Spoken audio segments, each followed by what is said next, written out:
What's up, beautiful humans? If you want to know how to heal the nervous system, if you want to know what is that fear, what is trauma, what is the story and the emotions and even thinking have to do with the body and the trauma response, and how something so simple as breathing can bring us back into that state so we can release it and free ourselves from it and choose something new to associate with that memory that our body remembers. Like our body remembers trauma. So check out this entire episode with my dude Steven, because we get into it and so you can heal your nervous system. All right, y'all, here you go.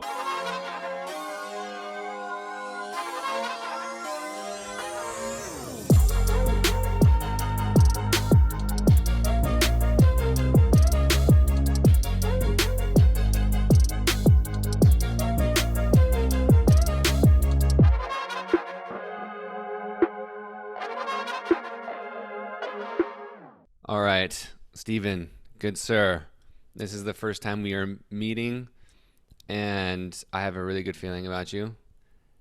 Not just in this, just in your smile, dude. I can tell you're like a good-hearted man, and not just in the sense that like you're a nice guy, but I can tell I can just truly tell like you're a genuine dude.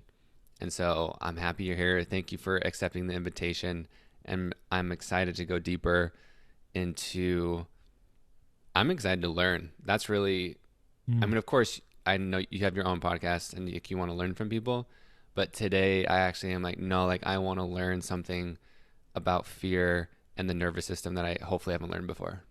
Absolutely, brother. Yeah, it's you know, a couple weeks ago I was in Austin and we were at the Empowered Brotherhood Mm. workout, and I saw you and I was like, oh, man, this guy either looks familiar or I need to chat with him. It's just kind of one of those Hmm. magnetism. So I'm glad you reached out, and I'm looking forward to this podcast. And I can tell you that every time I podcast with somebody, that's always my goal, is to just try to, you know, pull out and alchemize as much information from them as I can. Dude, I love it. So give people, just so they know who they're listening to. Yeah. Usually we're just going to dive right in, but what's like a brief introduction of your 3D world reality of what you do? Yeah. So Because you just told me you have so many, yeah, you have so many that's different a, modalities, and yeah, that's kind of a hard question without a little bit of backstory. I have been a neuromuscular body worker for about 9 years. I don't know. We'll just call it 10. I feel a like it's de- been a decade, man. when you say a Uh, decade, it makes you sound more like I know, experienced right? too. That's I've been a veteran body worker for a decade here. But yeah, so my background is that, I'm an only child. My parents growing up um, they were heavily addicted to hard drugs, like street drugs.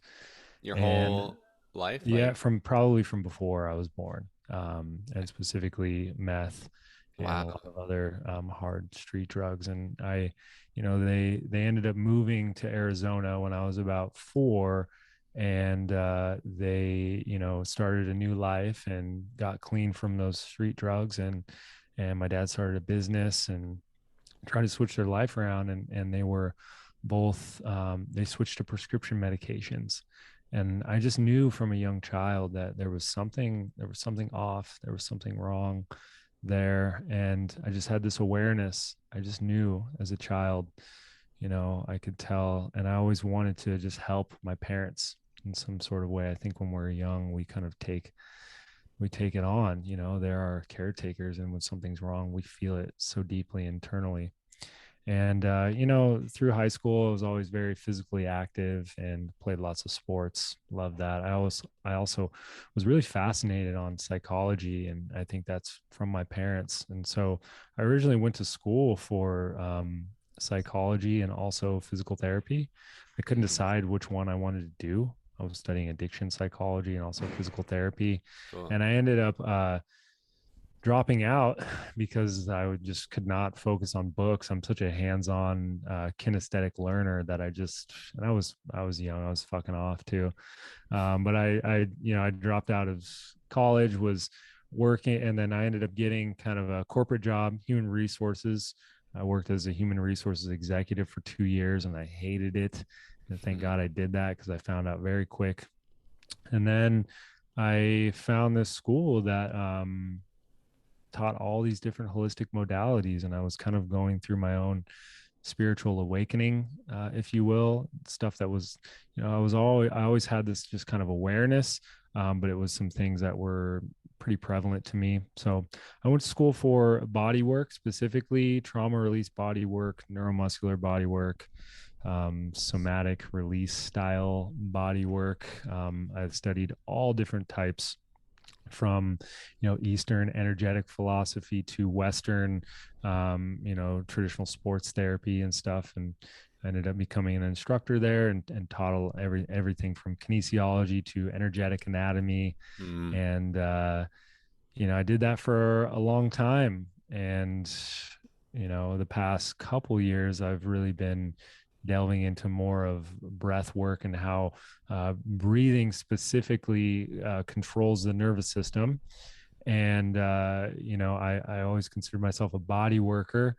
um, and I would watch people's breath and their breathing, and if they are holding their breath, and how far that I can take them, and is their system responding to anything that I'm doing. And the breath is always the number one way to tell Mm. what someone's system is, or how someone's system is receiving, if they're able to go deeper, if they're not. So that I really consider myself a breath worker first now, a body worker second. So that gives you a little bit of background. Well, dude, I love it. So tell me, because you have all these different backgrounds, and obviously breathwork is a popular thing now, right? Trendy a Yeah, little bit. very So, much. right. So for you, who has, a depth of knowledge and experience in other things, why why is breathwork trendy, and then why is also breathwork deeper than that? Yeah, so there's lots of different types of breath work, Mm. and breathing is something that we we have to do, and it's the only body rhythm that we do both consciously and unconsciously. So it's like, it's, you can think about it right now, and you can take a breath, or you cannot think about it, and we're still going to have this conversation and still breathe at Hmm. the same time. So it really is that bridge between the conscious, being conscious aware of things, and our unconscious. And it there's so many different types out there, and they're all good for different things. Uh, and we can get into that. It is definitely trending, and I think a lot of people have a misunderstanding. And there's a lot of other science that's coming out for different types of breath work. Mm. But breathing is literally the number one thing that can control our nervous system. And the nervous system is our electrical system, it is the chakra system, if you will.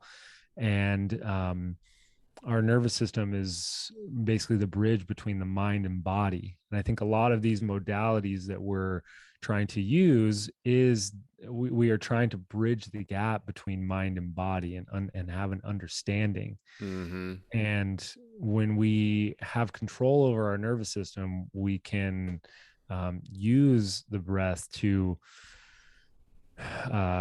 change our state. And Yeah. also there's a lot of different things. I mean, I would consider there's two different styles of breath work. I would divide them up into two categories. There's sort of the over breathing types of breath work, and there are the under breathing types of breath work, where the under breathing is more CO2 tolerance training. A lot of the kind of Buteyko or XPT training or oxygen advantage. These things are focusing on actually breathing less and absorbing more oxygen, which is incredible for athletic performance, um, and incredible for our day to day life. And there's a huge popularity that's booming within the like holotropic style breath work, which Mm-hmm. is, very hard, fast breathing for a long time. And also, I would consider like Wim Hof is an over breathing exercise. And when you are doing that, a lot of people will say that you're hyperoxygenating the system when you're taking in that much air, but you're actually not, because for us to absorb oxygen, we need a certain ratio of CO2 to oxygen for us to actually absorb it. And when you are Mm. taking in a ton of oxygen, you are depleting your CO2 levels. So you're actually not really absorbing that oxygen. You're actually um, starving the body of oxygen. Weird. But what happens within these like holotropic style breath works is that when you are breathing heavily for extended periods of time, you are telling your nervous system that you are in a trauma state. Yeah. Like you are literally, when someone's breathing over That and was my over and next over like question. that, you are telling your physiology that you are stressed out and your body thinks that you're being chased by a bear right now or something. You are in a physiological state of trauma, which can be beneficial if and this is why it's so important to have a practitioner that really knows what they're doing, Mm-hmm. because we're taking you into a state of trauma, which can further Yep. trauma as well. Yep. But it also can give people the opportunity to discharge different nervous system defense systems that have laid dormant within their body for long periods of time. And you kind of open up this portal with people. They're in a safe space and they're going into a trauma state, and therefore they have the opportunity to, on a physical level, on an animal cellular level, discharge a lot of those nervous system defense systems that took place in a trauma state that we probably didn't release when we were in that state of trauma to begin with. Because usually when someone undergoes something that's traumatic, and I think that defining that word trauma probably would be helpful too. Trauma is not necessarily the actual thing that's happening to you, it's what's happening inside of you based on the thing that's happening to you. And what's happening inside of you is a sort of trauma response, and it's an innate intelligent response that keeps us safe. And so most of us are, when we undergo something traumatic, our response is to, either shut down or to dissociate or to fight or to, there's so many different ways, or to yell or to scream or to cry or to have some sort of energetic movement through the body. And most of us just kind of we hold our breath and we just Mm-hmm. like throw it on, throw it on our back. And then so which can be very helpful in the moment, but those defense systems don't just go away. The thing that helped you in the moment becomes the thing later on down the line that is actually it's depleting you from being able to be present in your life with your relationships, or to be able to make decisions that are not fear based. Yep. And so within these deep over breathing breathwork techniques, you're actually kind of um, taking people into a trauma state and giving them the opportunity to discharge it, and then hopefully taking them from that active state back to a relaxed state at the end. And there's so many nuances within that as well, that I think that within this holotropic style breath work popularity, I think it's also booming because it does take people into quite a psychedelic state as well. Mm-hmm. And then the psychedelic realms are obviously booming as well too. So Mm-hmm. it's a tool, and knowing when to use it is the most powerful piece, because any tool can be a medicine or a poison at Yep. any time. And it's knowing when and why, and actually how and what is going on. It's so important. Dude, thank you. So you mentioned earlier you were talking about And I know just, plugging your podcast, the whole mind body connection, mind body mentor, right? That's your podcast, Yeah, correct? yeah, that's a podcast. Yeah. So, which I think is so important, and I know I'm speaking from personal experience, and I know so many other people relate to it.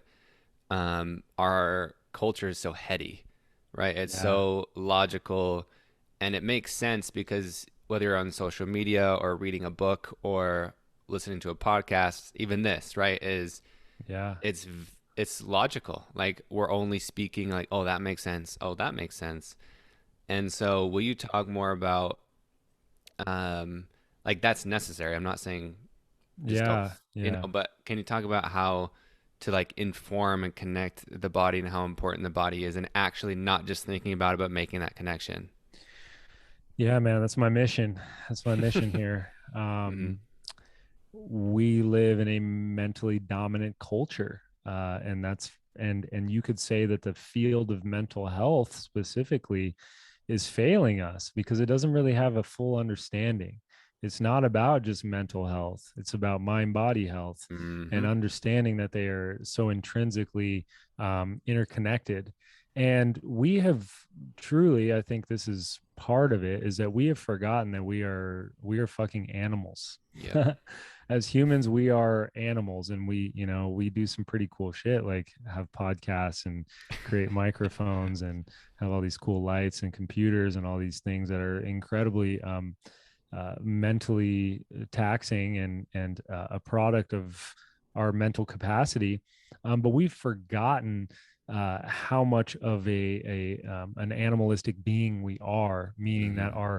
our bodies are that of an animal.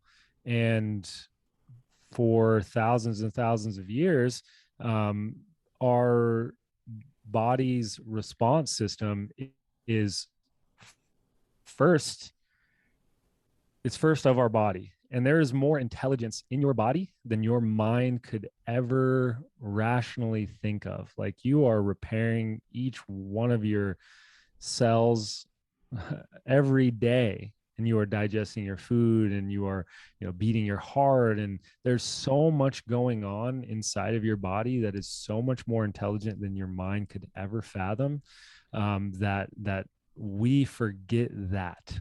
Yeah. Well, you even like, because what is it? Even like just our, I mean, everything about our body, but something about organs, right? Of even just the intelligence, like it has a mind of its own, or like Oh just, yeah. you know? Oh yeah. I mean, so we are body centered beings first, and I'll specifically get into this and how this is applicable with trauma and stress specifically. Is that when something traumatic or something stressful happens to us, we respond off of our instincts first, and Yep. instincts are not something that you think about.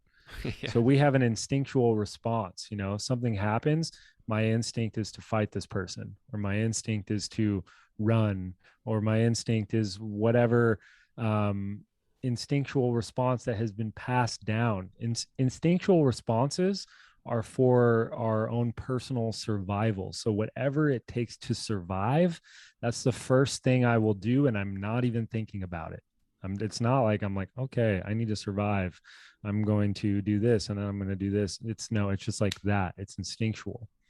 And so after our instinctual response, we start to have an emotion around it. We start to have a feeling.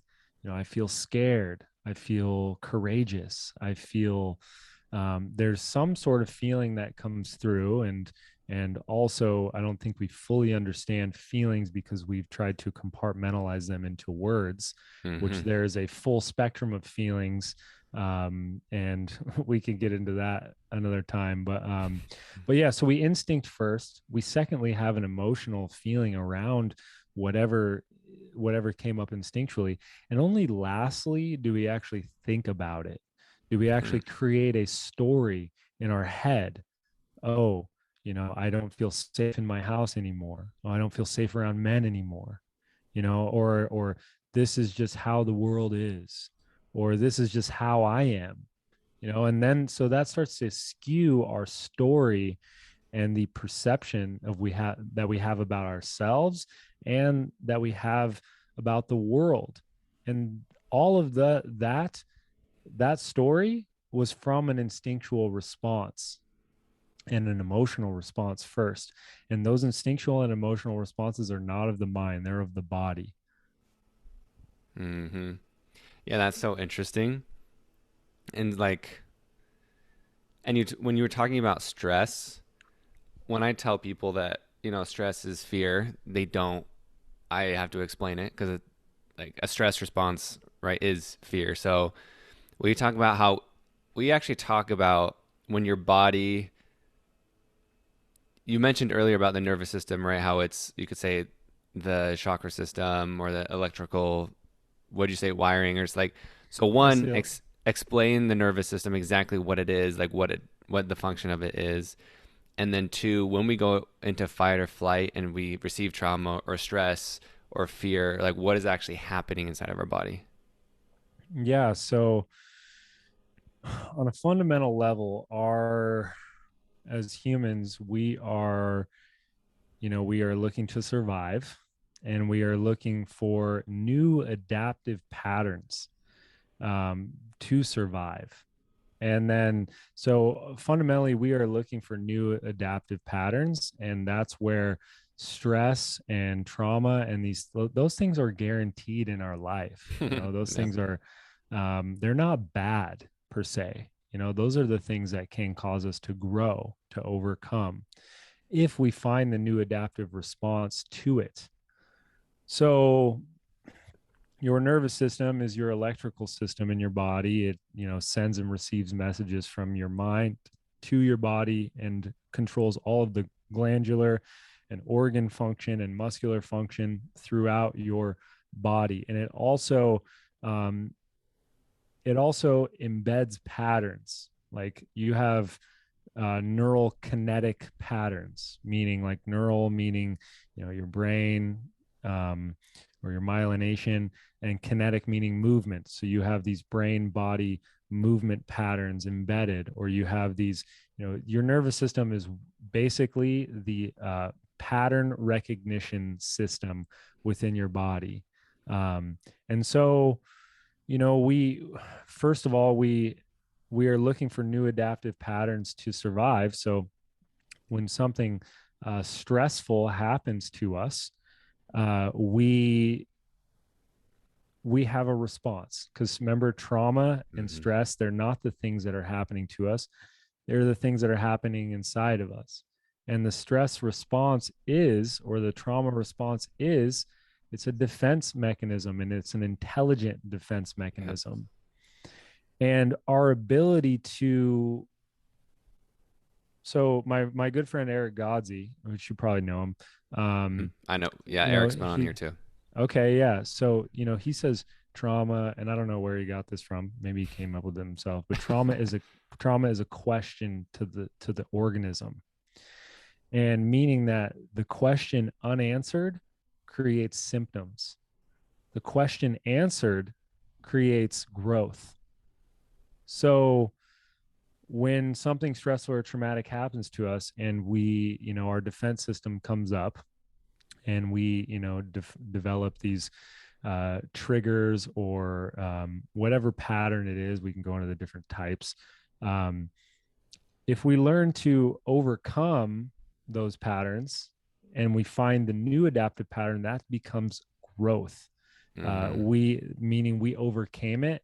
Now we can be in that same circumstance, and we don't have that stress response anymore. So there's a certain sort of resiliency that comes in, because everyone has a different sort of capacity, if you will. um, and trauma and stress are subjective. What's stressful to me might Mm-hmm. not be stressful to you, based on your capacity. And we all are, I think, are born into this world with a different sort of capacity, and then also what we've gone through as a child, and through our developmental years, creates our capacity to actually be resourced enough to not have a response, or to be able to move it through us in some sort of way. And so when we, like, I use the metaphor like a memory card. All of us are like memory cards.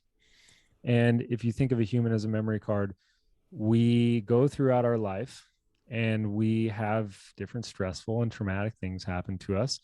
Um, and we start to develop these triggers and these defense systems that are embedded within us, not on a mental level. We're not thinking about it, it's embedded on a nervous system level. Mm. So those things start to create our reality for us, which I'll get into as well. But so your memory card starts to fill up with all these different defense systems. And so you only have so much capacity that you can handle. And when your memory card fills up, you have, a little bit of free space in there. That free space is what you are able to operate in your world from a conscious place, Mm-hmm. from a place of creating who I actually want to be, from a place of having enough attention and enough capacity to, play with my kids, or spend time with my girlfriend. Or so when your memory card is full and you have all these nervous system defense systems, these triggers just embedded within you that are not on a mental level, that are on a nervous system level, those things are the things that are starting to operate from your system and make decisions for you, Mm-hmm. because those triggers, those defense systems are embedded on a nervous system level, and they're not something that you're thinking about consciously over and over again. It's not like, oh, I'm going to get triggered at my girlfriend right now, or, Yeah. oh, I'm going to, fly off the handle at my parents or something. Those things are not what we're not thinking about. Those are those intelligent response that helped us cope with something in the past, but we never actually had a proper way to discharge them on a physical, on a body level. So then those things start to continue to make decisions for us and create our reality for us. And that starts to become our fate, our destiny. So the question is, right, well, how do you reset or reprogram the memory card, aka the nervous system? And I'd be Say, curious, whether you give like a yeah, say general that one more answer. time, brother. Oh, so how do you reset or reprogram the memory card, right? Like how do you reprogram? Like I love that metaphor too. So how do you I would like to know maybe generally or just something specific from you. What have you been able to reprogram through your somatic work? Yeah, I think that well, there's a lot of pieces to it. There's a lot of pieces to it, and there's a couple different models, and it really all depends on where you are at, because we need to, for for you to like prescribe yourself any sort of program or any sort of medicine. You could think of all these different techniques, and like I said, knowing when to use a specific tool is more important than the tool itself. Mm. So knowing where you're at, and you could think of our nervous system, which this is kind of an outdated model, because there's a lot of more nuances to it. But you could think of your nervous system as a duality, if you will. You have the sympathetic, state where you are in this heightened state of fight or flight and of go, go, go and doing, and probably anxiety. Or you're in um, some or you are on the other side of the spectrum where you are in this kind of parasympathetic, where you are in rest and digest. Maybe you spend too much time there, you're lethargic, maybe you have depressive tendencies, maybe you just can't get going and just feel like you just don't you have a lack of fire. And so there's positive and negative traits with each side of those, Mm-hmm. and knowing kind of where you fall on the spectrum. Like, do you find yourself as more of a kind of go, go, go person? Um, or do you find yourself more as a like relaxed, chill, depressive? And a lot of the times, like, life is movement and life is change. And health is the ability to choose. It's the ability to choose. I'm going to go out and do something, and I'm going to go get shit done.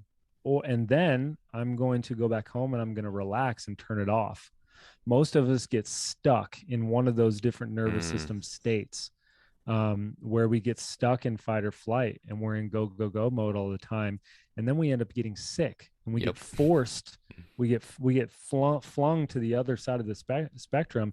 And then we get forced into timeout. It's like a forced sickness. It's like, okay, you actually have to spend time resting and taking care of yourself now. Or people that get stuck in like lethargy or a depressive state where they feel like they don't have a lot of fire, they get stuck there, and then that energy starts to kind of build up in them and they feel like, oh fuck, I need to do something, and then it's like I start to feel this anxiety, and then they just like explode into the sympathetic state of anxiety. So it's really, health is the ability to choose and to be able to flow through those states throughout our daily life, and to be able to choose. I'm going to go get something done. Okay, I'm going to relax. I'm going to go get something done.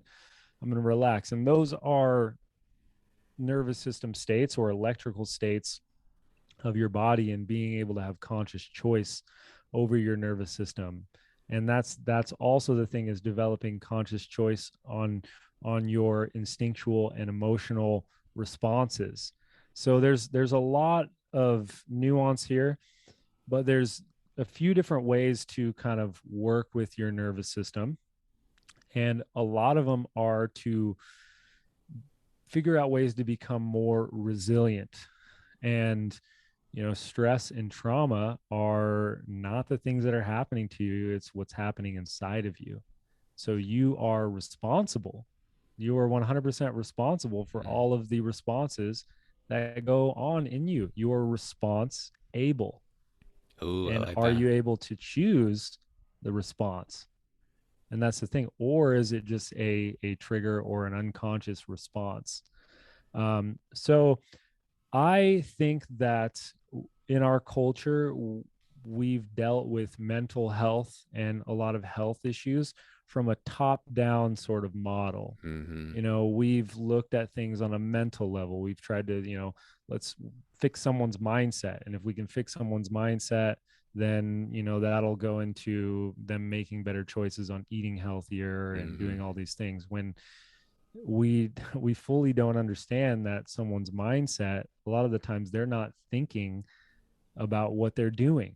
They're being ruled by these unconscious triggers that are not of the mind, they're of the nervous system of the body.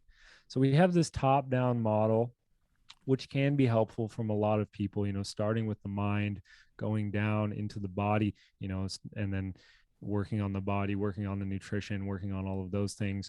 I have found that in our culture, since we are a mentally dominant culture, it's a lot more helpful from us to go from a bottom up model where we work with the physical body, we work with the somatic intelligence. And for those that don't know what somatic means of the body in relationship to the mind. So somatic means kind of the felt sense of the body and developing sensitivity.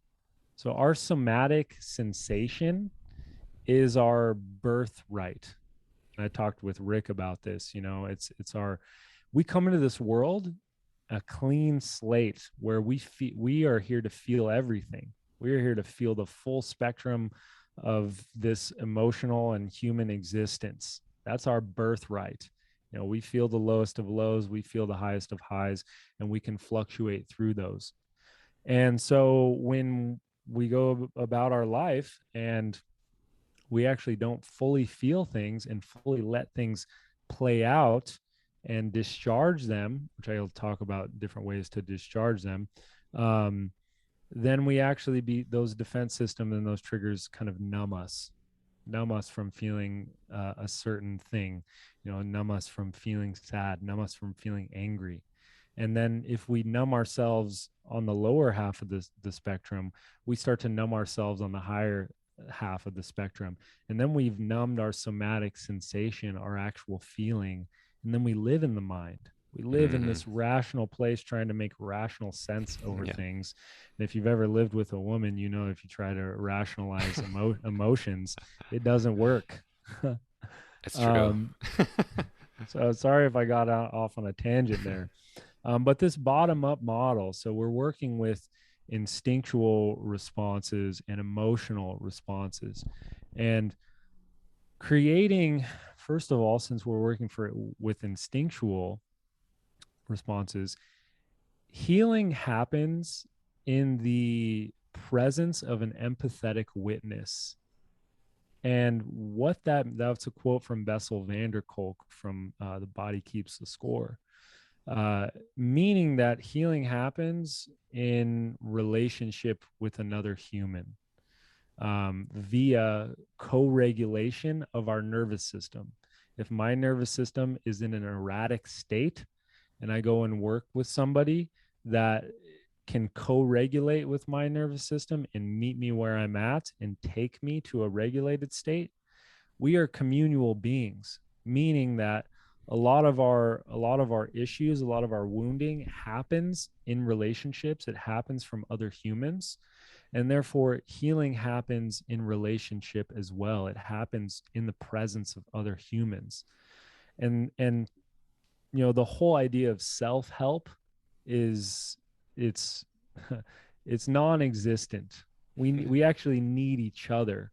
Mm. um so having community for balancing our instinctual and emotional processes is huge. Having a safe container for us to discharge whatever sort of expression that needs to come through us. And so I use this sort of metaphor. Stress is pressure on your system. If I were to stress you, I'm putting pressure on you.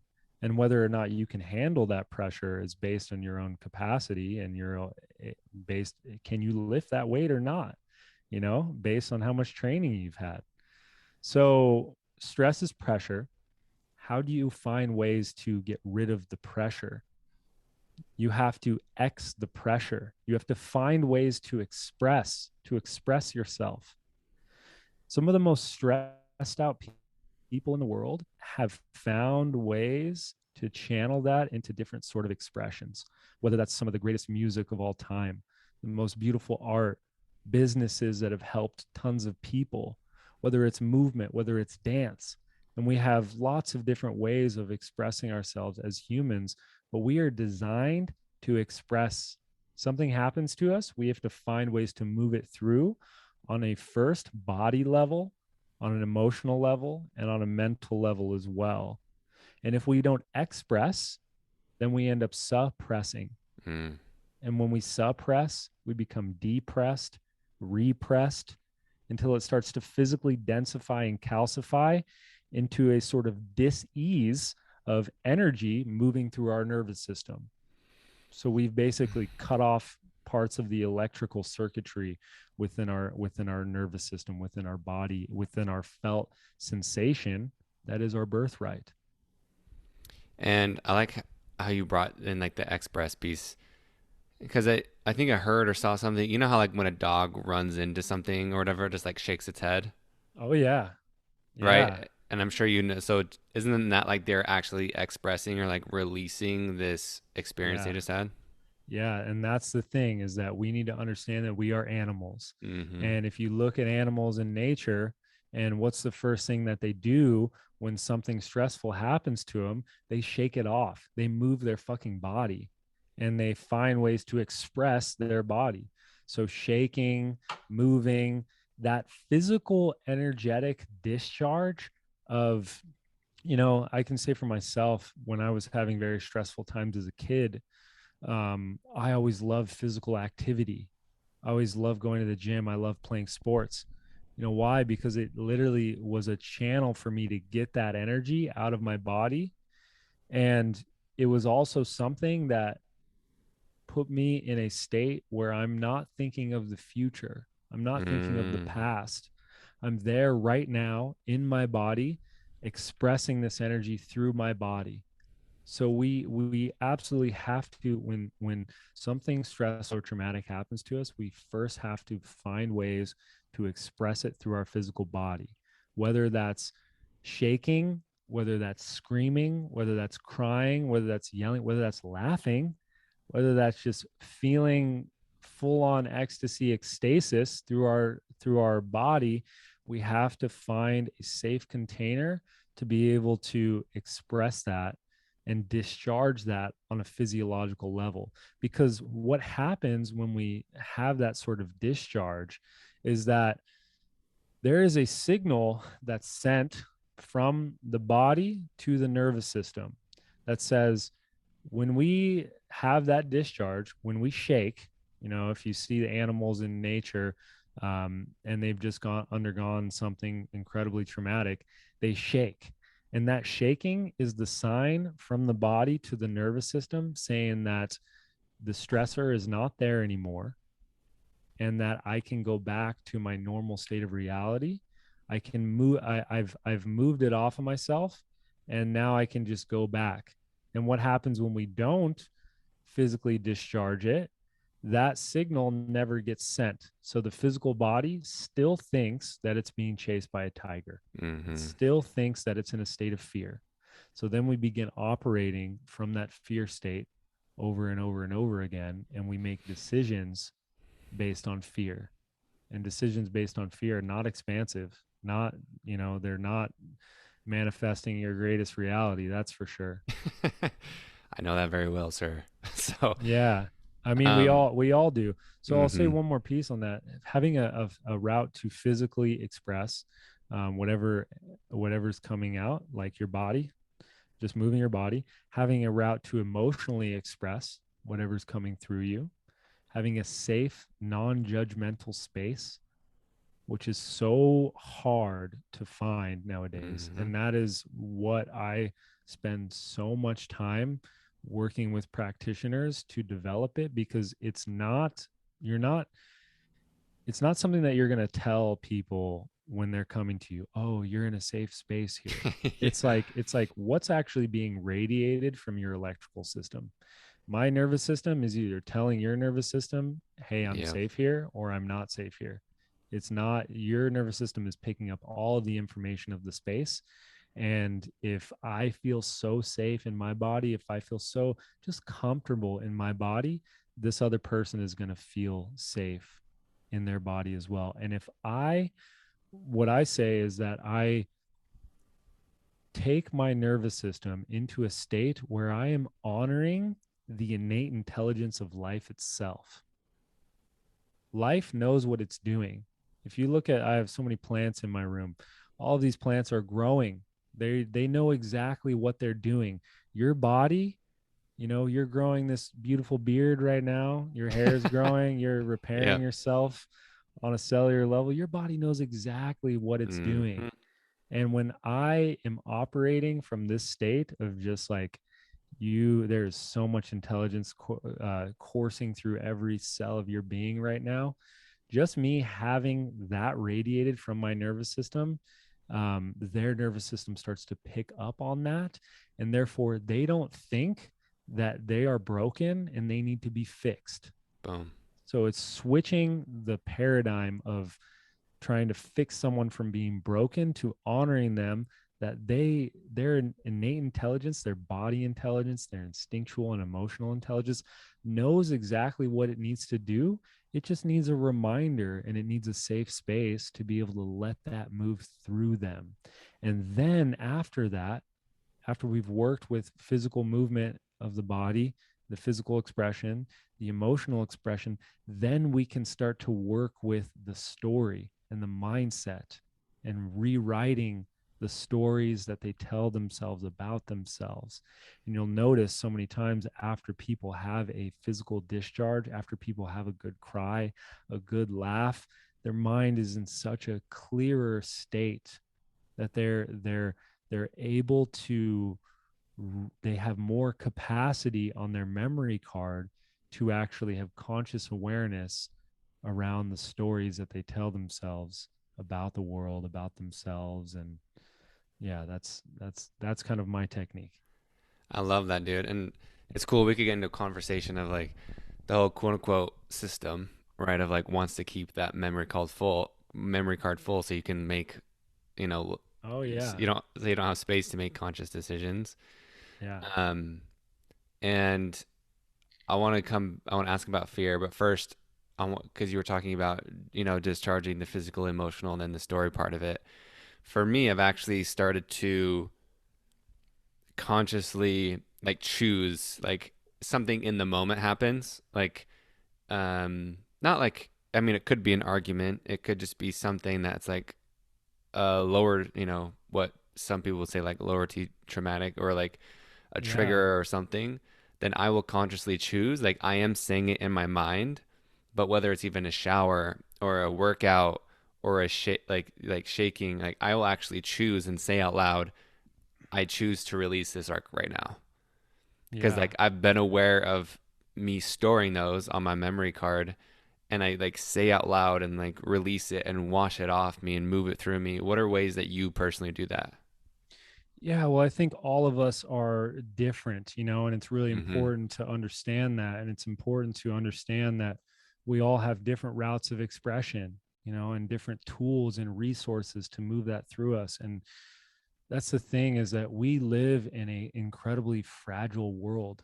We become very, very fragile. And so stress and trauma, like those things are guaranteed within our life. And we live in a pretty cush life nowadays in the US, in the United Mm-hmm. States, and things happen to us. And a lot of people don't have capacity to deal with things. And so that um, the fragility creates those stress responses, those fear responses. And so doing hard shit is absolutely necessary to overcome and to grow. There's a really interesting, and I'll answer your question. Sorry if I'm getting on a soapbox here. There's a really interesting concept, and I think this is very important for listeners to hear. It's the concept of reenactment.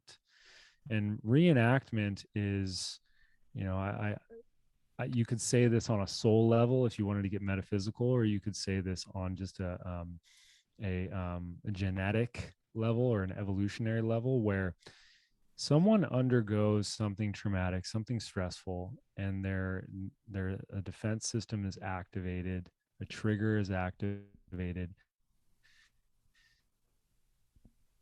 They're going to, their nervous system or their soul, you could say, is going to start calling in those same situations over and over and over again. They're going to start to reenact those because your body is striving for homeostasis. It doesn't want to have those defense systems.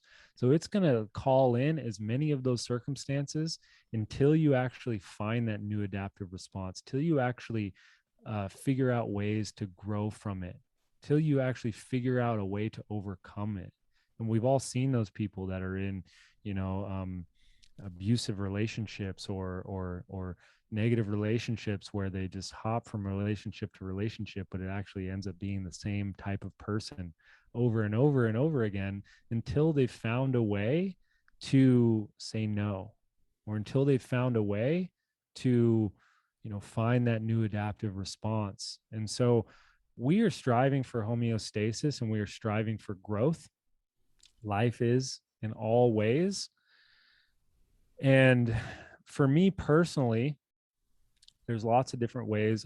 For me, I am such a kinesthetic, body centered person that I have to have physical activity. And I think it's absolutely incredible what's going on there in Austin with all the brothers and the workouts, and having a safe space for us to actually just go get primal and move our bodies and like have support from our brothers. And then we go into emotional stuff too. And I think that that is so powerful for men specifically, but for everyone to have those sort of community centered activities that allow us to move our body, that allows us to discharge a lot of the shit, and allows us to hold a sacred space for people to feel as well too. So I think that's absolutely incredible. Having a solid community, having is number one, because healing happens in community. Trauma happens in community as well, but healing happens in community as well. So having a strong community of people is number one, I think, before everything else. We are communal beings. We are here to connect. And so that really helps me regulate my immune system or my nervous system, is having other strong and also sensitive people around me as well. Um, Different sort of physical um, strength training, I think, is so important to physically push my body through different hard things so that I grow my capacity on a nervous system level, and not just like moving heavy weight, but different things that really get me to move in new movement patterns, new neural kinetic movement patterns that not only challenge my brain but challenge my body. And that's why I got into like steel mace flow a lot. I really love that because it was an endless amount of uh, physical exertion, but also creativity and expression combined with that. So that was personally a very helpful tool that helped me be 100% in the moment in my body, creating and also discharging and pushing myself a little bit. Cold therapy is Mm-hmm. absolutely something that is probably my favorite too as well. Me too. That just will absolutely reset your electrical system and will also teach you how to be comfortable in an uncomfortable situation, which is so important.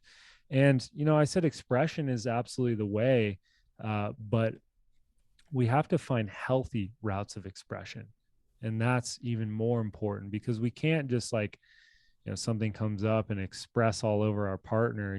We have to find healthy routes of expression, and we have to be able to, like, something stressful and traumatic happens to us, we have to be able to internalize it for a moment, feel it to its fullest, let it move through us, and then find a resourced and healthy way to move it through us. And that's where these community groups that allow people that are just creating a safe and even my breathwork classes for people, it's just a safe container for people to express whatever the fuck is coming up, and the breath is the driving force that allows them to kind of go into it even further. Those are some of the techniques. I love playing pickleball. Mm-hmm. That's kind of been an outlet for me lately because it allows me to move my body, puts me in a flow state. I'm not thinking about anything else besides being here in the moment. I'm competitive. And I think healthy competition is something that is so important, because I think that we live in a competitive world. If you look at nature, it is competitive. And if we don't know how to handle competition right too, that can be very detrimental to our being. Meaning that if I don't know how to handle competition, and I get hard on myself, or I tell myself I suck, or like, there's two ways to go with that competition. It's like, you can use that, if someone's better than you at something, it can be the thing that causes you to strive to grow to the next level. And so we can continue to lift each other up through competitive practices, through healthy competitive practices as well. And yeah, that's been kind of my routes, but there's no like real right answer. Mm-hmm. Well, and that's what I love that I appreciate you touching on that, because there is it like, you've touched on all these tools. There is no right one way for everyone, right? It's really like you have the answers you already mentioned, which I, talk about that as you don't need to be fixed. Is like ultimately you already have the answers inside of you. It's just like you tapping into that. I'm curious with your practice, how have you seen like, because I would even say there's a balance of doing like hard shit, because like I agree, and then sometimes though for me it has turned into to another thing to achieve at. Yeah, absolutely. And I imagine there's something even with masculine and feminine, like, Yeah, right, yeah, because a lot of women, right, there, our culture over masculine, like, and it depends who you are again, right? It's an all depends thing, but generally speaking, is we have over feminized men recently, and yeah, then over masculinized women, right? And it's like work, work, work, work, work, and then it's like when your body, your heart, your dharma, your purpose, whatever you want to call that, like me and my partner actually before this podcast, we had a call with my mentor, and he does a lot of things, but he's an astrologer, and so he was touching base of how like um, we were just talking about how in her chart she has a lot of my partner she has a lot of masculine placements. I think like five or six masculine signs, but her north node, which is her purpose and evolution in this life, Oh yeah. is to soften into her feminine and to like truly expand into that. Yeah. And so I'm curious, with all of that said, of what have you noticed, like the difference of expressions with the Hmm. masculine and feminine? Yeah, and doing hard shit means doing the thing that you're not good at a lot of the times. And Yeah. sometimes that can be relaxing. I know for a lot of Yes. people, it's really hard to relax. So having like a relaxation practice is so important. Which is And so funny that we have to practice it relaxing, as some of us do. we do. Yeah. I mean, for myself, I'm like a Yeah. very active person. And when it comes to relaxation and just resting and those sort of practices, slowing down is hard for me, and I have to practice that because the more holistic that we can become, the more full spectrum that we can become, the more sensitive. I think that sensitivity is looked at as weakness, and that word just means to be full of sense. It means to be full Mm, of sensory awareness. And the more that we can become a full spectrum being where I can fully exert myself, or I can feel the highest of highs, I can fully relax myself, I can feel the lowest of lows. I can, even touch with my partner specifically. Like I can be very physical and very primal, but can I be very energetic and very soft as mm-hmm. well too? And that takes practice and doing the thing that's hard for us. And how we know, first of all of these different tools, breath work, meditation, yoga, all of these practices, they're self-inquiry practices to actually know where we're at. Like you have to know where you're at to then know what's the thing that I need to do. You have to be very honest with yourself. Am I a male that has a lot of feminine tendencies? Maybe I need to go like push myself and do some primal shit. Maybe Mm, I'm a man that's incredibly masculine and I'm not open to feminine things. Maybe I need to just practice receiving from my partner. I need to be practice being a little bit more submissive or something, and or maybe you're a female and you have a lot of masculine tendencies, and maybe you need to soften and go spend time. Maybe I'm a person who physically exerts myself a lot, and I should try doing like something artistic, like drawing or finding other routes of expression. And it's all about becoming more resourced within yourself. How many different resources do you have to be a full spectrum being? How many different resources do you have to deal with the shit that you're going through? How many tools do you have in your tool belt? And that's really what it's about. And first of all, you have to be honest where you're at in the moment, and then look at your tool bag and be like, okay, I've been going hard for months now. It's time for me to do some internal work. And I think that especially in kind of the spiritual community and the self development community, we are. I think I was talking to Hallie Rose. You know her.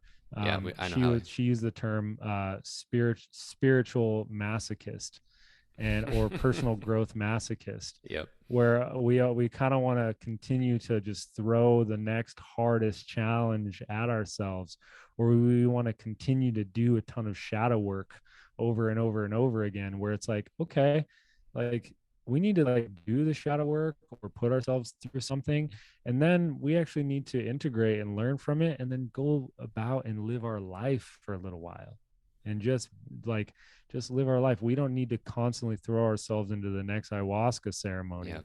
or the next breathwork journey. Like we It's a don't need to fear of do that. feeling good.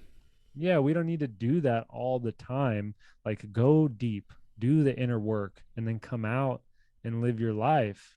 And then continue to do your self inquiry practices, continue to do your different expressions, live your life, and then you'll know when it's time to go back in based on how connected you are to yourself. And that's a huge piece within being a practitioner of any sort, being able to show up for anybody else, is you have to know what is self and what is other.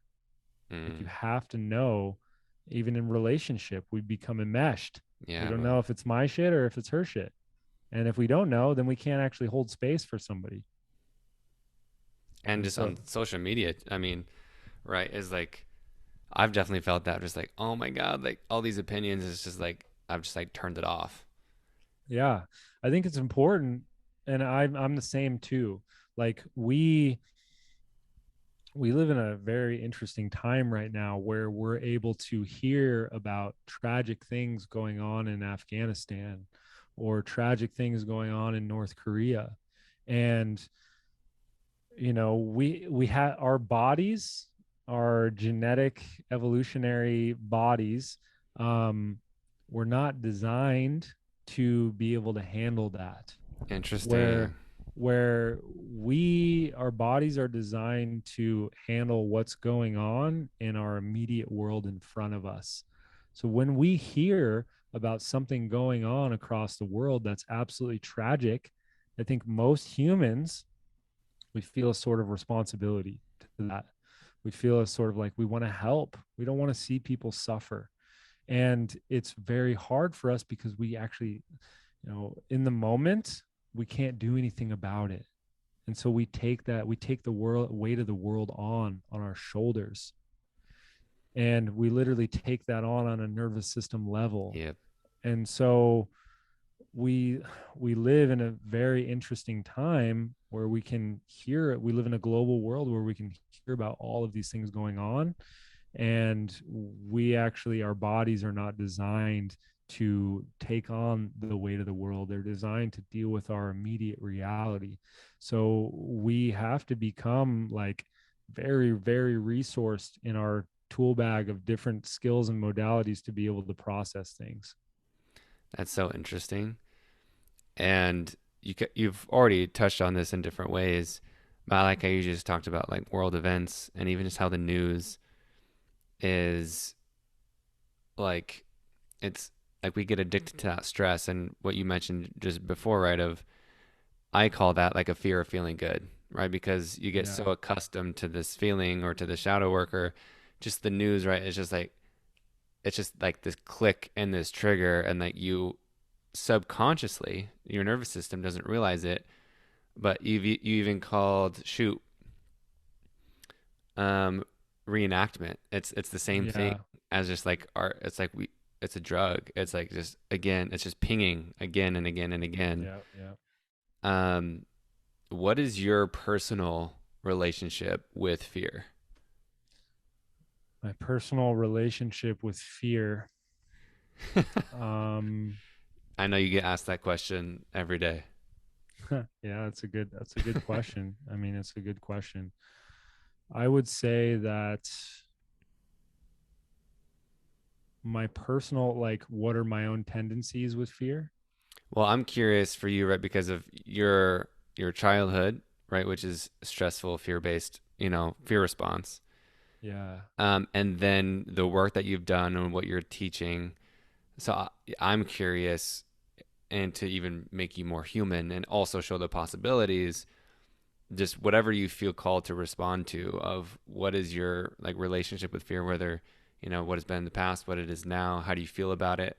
How do you respond because you were able to respond because you were responsible? So all of Yeah. those fun things. Yeah, I think that, for myself and a lot of my upbringing and just the defense systems that I had active and the triggers that I had, activated from a childhood, is that, a lot of it around just kind of like my root chakra, my home, Mm, not feeling good at home, um, not having any money, not feeling abundant. I always felt pretty good about my mind, good about, my my skills and everything. I felt like I was pretty resourced there, but it was kind of this like fear of commitment in a way, fear Mm. of feeling safe at home, fear of like grounding down in one place, because I never really felt safe at home. I never really even had a home, if you will. I never wanted to be at home. Mm. I always was out playing with my friends and my neighbors and doing stuff in the, in the streets, like playing games and stuff. And so, and I saw that kind of affect me, where I like later on in my, early 20s, I always wanted to be around friends. I always wanted to go out and do things. I always wanted to like go party and go, um I was afraid of being alone, really. I was so afraid of being alone and being by myself. And I think I did, like, the only way to combat fear is to do the actual thing that you're afraid of. Like, that's the only way, you know. I actually moved to Sedona, and lived by myself in a little studio apartment where, Sedona is most people know about it. It is a very transient place. It's definitely a Yeah. very energetic place as well too. But there is, when you live there, especially if you live alone, there's a lot of alone time, a lot of just time sitting with yourself. I spent 2 years and I went through kind of like my dark night of the soul living there by myself, where there's no distractions. And I really was able to tune in and not through like, and it was not comfortable. It was not comfortable at all. In the beginning, I wanted to go out and do things, but there literally was no one to like do stuff with. And so I literally had to sit with myself. And I ended up starting to get more and more comfortable just being alone and being Mm. by myself.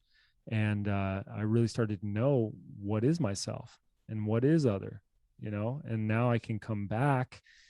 And Sedona ended up kind of kicking me out in a way, you could say. And also I was like, okay, I need to go back into the world. I'm like living in Mm. my little hobbit hole up here, like not really facing anything, not really.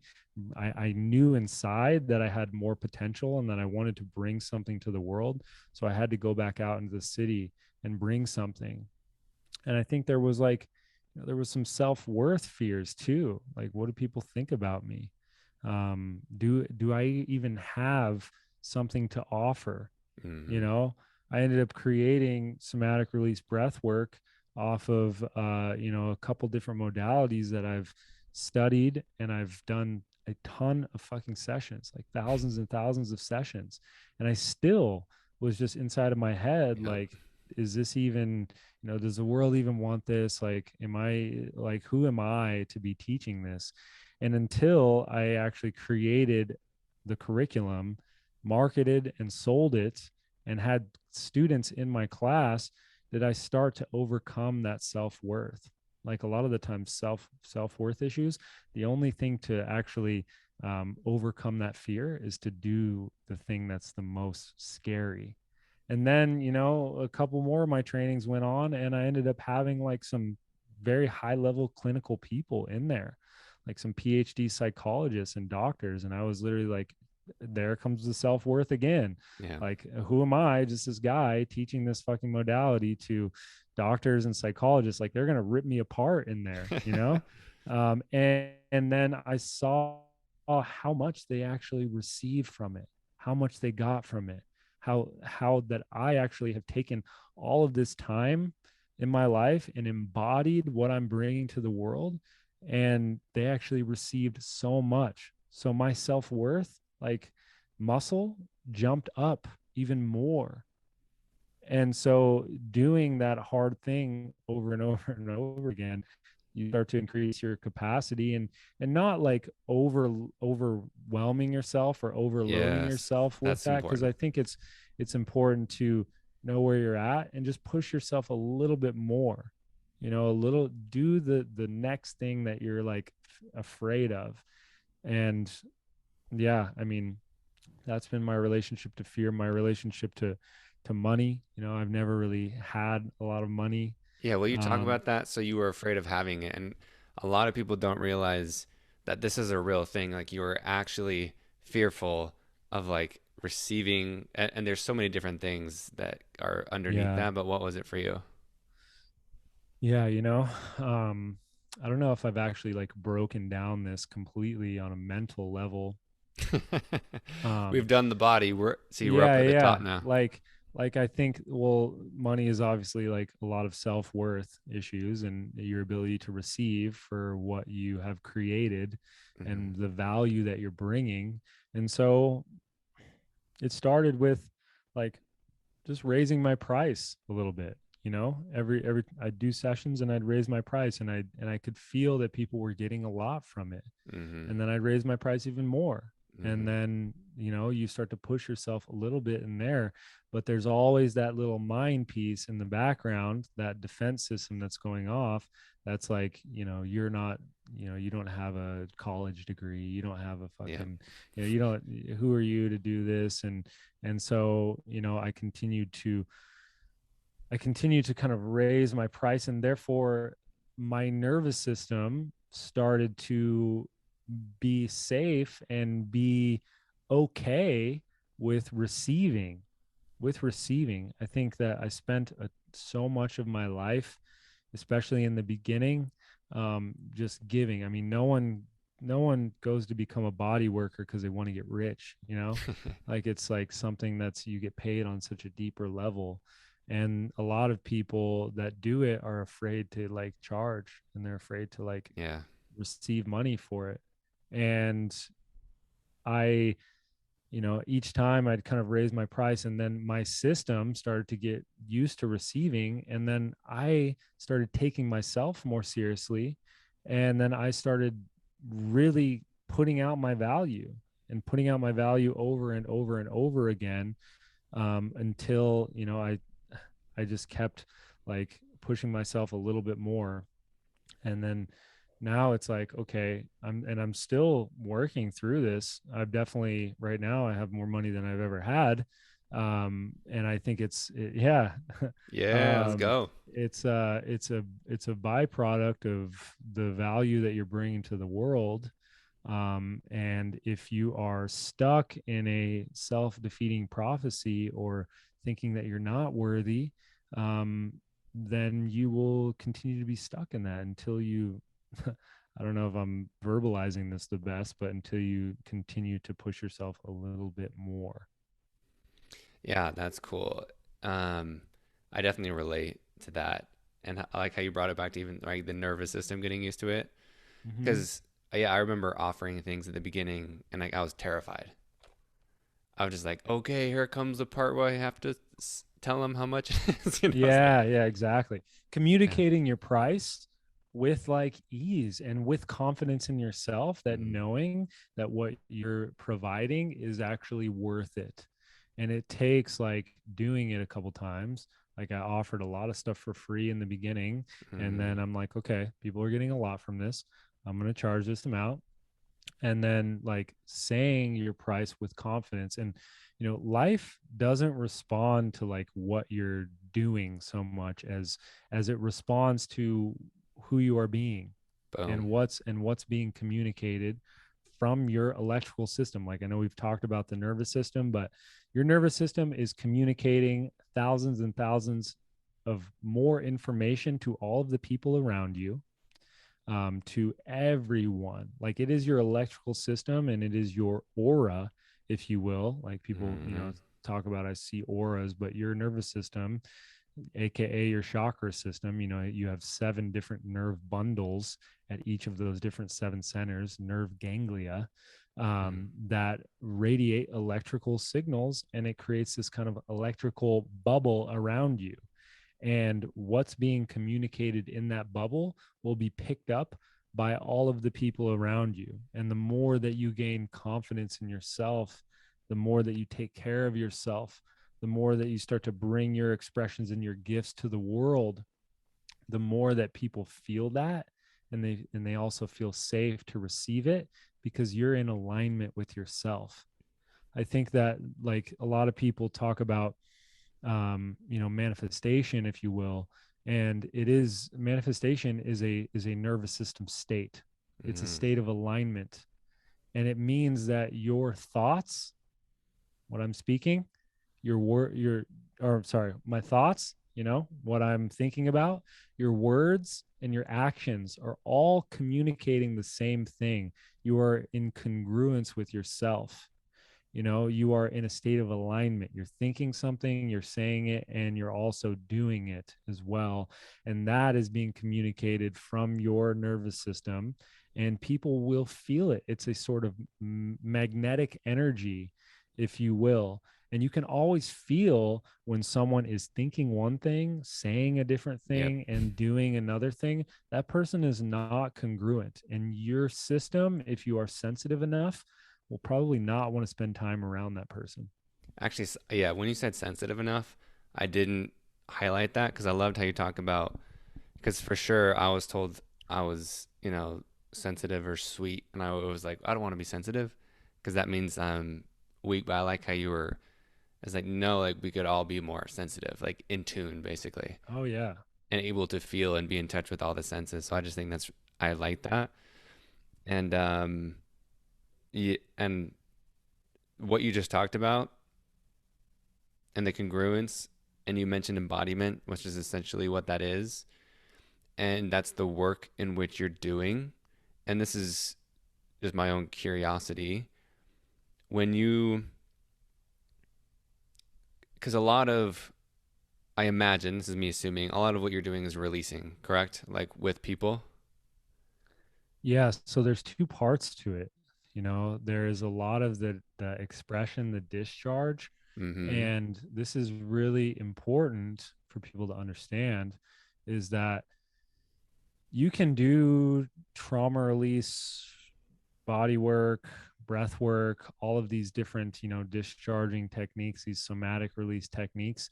Um, and a lot of times, if you only do release, like you've just released a lot of people's identity Yes. because people identify with their traumas, with their triggers, with they're like, that's who I am and that's Yep. who I'll always be. And it's like, no, you can move through that. And then, okay, now that you've released that, how do you actually want to feel? Like, fire and wire that back into yourself. And if you're familiar with Joe Dispenza, he talks about, having a clear intention and an elevated emotion. And so how do you want to feel? And so getting them to actually shift from releasing all that stuff. Now that you've released it, how do you actually want to feel? Breathe that Mm-hmm. in and feel that on in every one of your cells. Feel that in every one of your cells.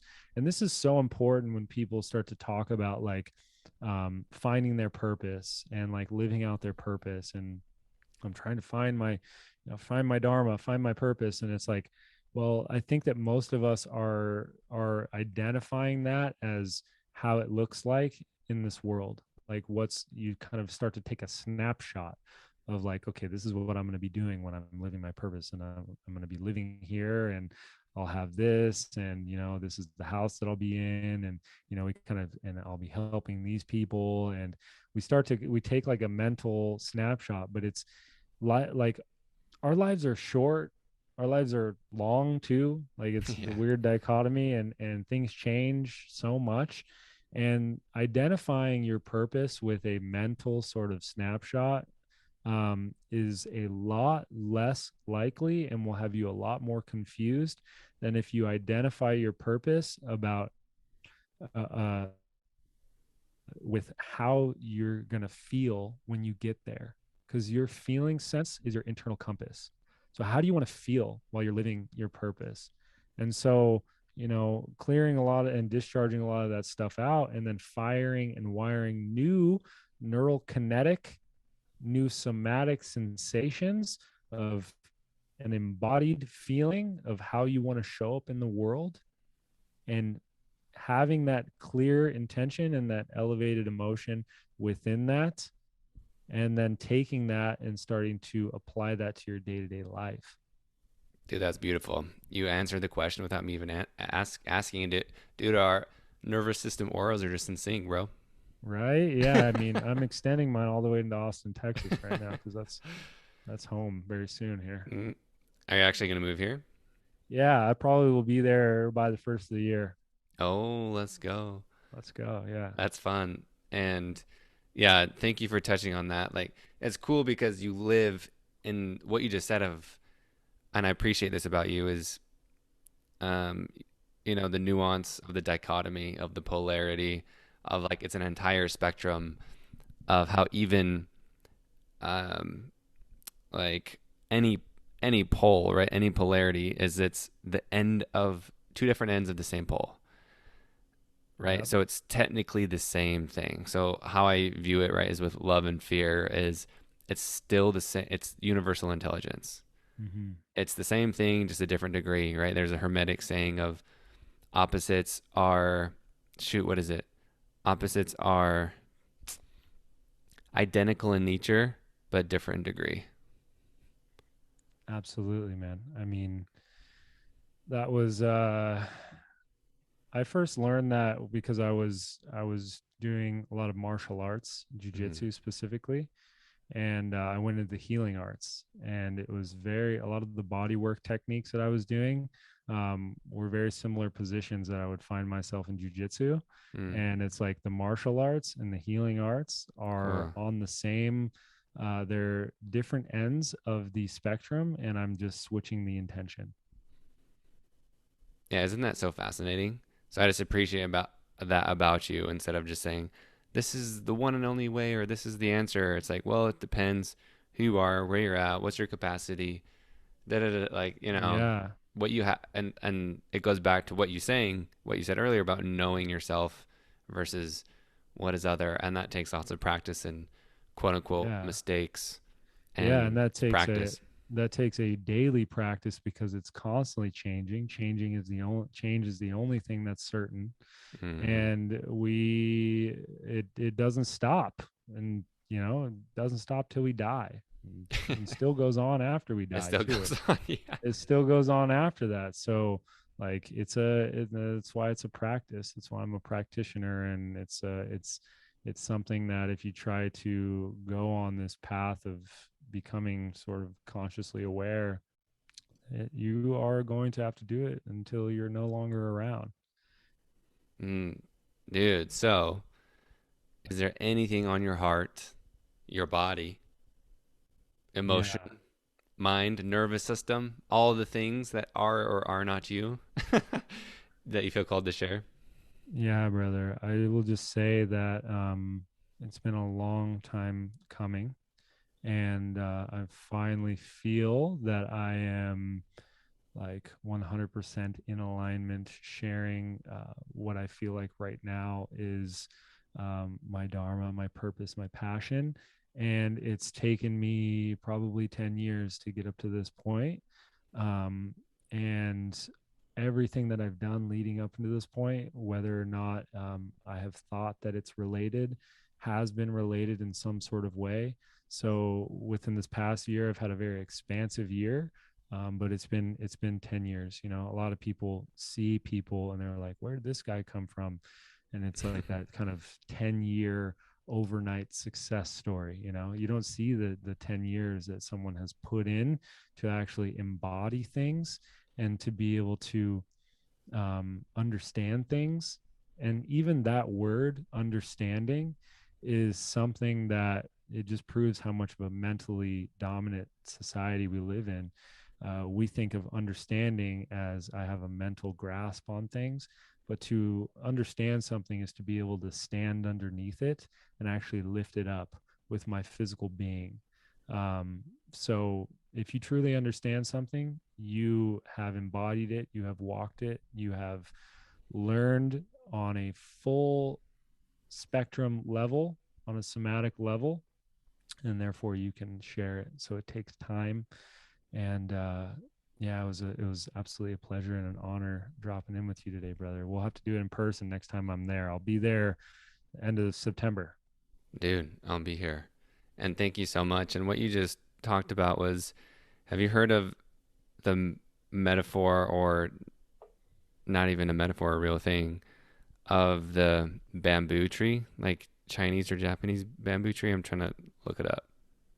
Well, we have a very similar, I think I've heard that we have a very similar metaphor here in the desert with the century plant, with the agave. And, Mm.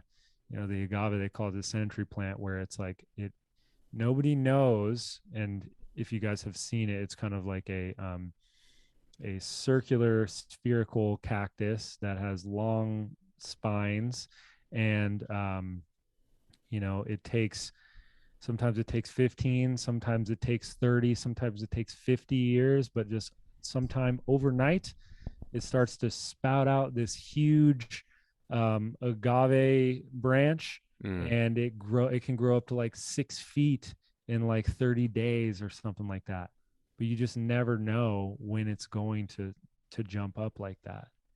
And we just don't know. We just have to continue to do the thing that feels right to our being, and then eventually our time to expand and our time to um, share our gifts and to share what we've actually embodied and to share the shit that we've gone through and the new adaptive patterns that we've been able to